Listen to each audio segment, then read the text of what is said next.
So earlier in her first negative speech, Madison stated that most death row inmates don't end up getting executed, because where I was arguing for that innocents get executed. If most inmates don't end up getting executed, they just stay on death row, what's the point of having the death penalty in the first place?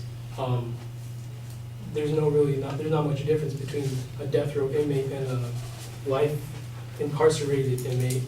So if that's so, we shouldn't spend the extra money just to give them the label of death row if they're not going to get executed anyways. And they also, as the moral issues, they think that people should be executed, but as a civilized country, we shouldn't be executing people like, here, I'll give you a list of the other, or previously Andrew gave a list of countries that use the execution system, which is, and we're alongside Iran, Iraq, Saudi Arabia, China, and North Korea. And as the U.S. exists as a symbol of democracy and freedom, we should not be executioners, and we don't want to be up there near the level of North Korea. And I mean, we're not Kim Jong-un.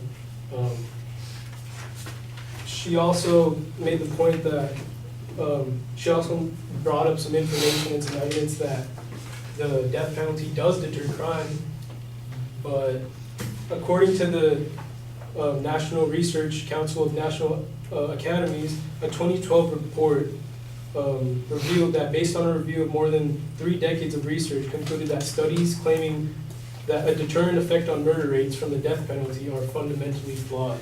And then they also ran a survey from the former and present presidents of the country's top academic criminological societies, found that 84% of these experts rejected the notion that research had demonstrated any deterrent effect from the death penalty. They're not, the effect between the death penalty and crime rate, it's not, there's no direct rate, it's more of the legal system, because there's not much difference between death row and life incarceration.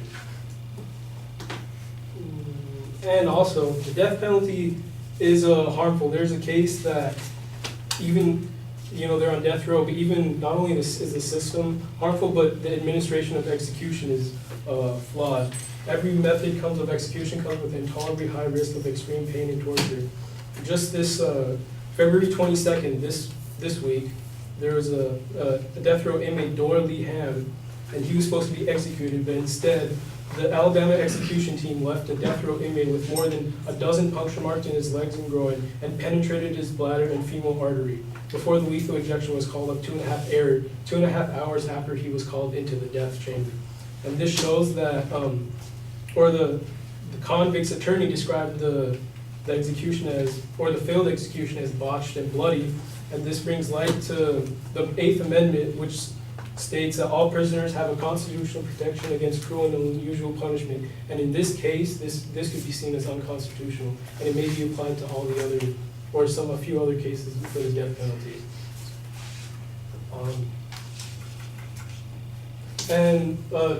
She said that death penalty isn't prejudice. I never said it was prejudice specifically against black people, but instead that it's the opposite. Never mind, I don't have it. Forget it.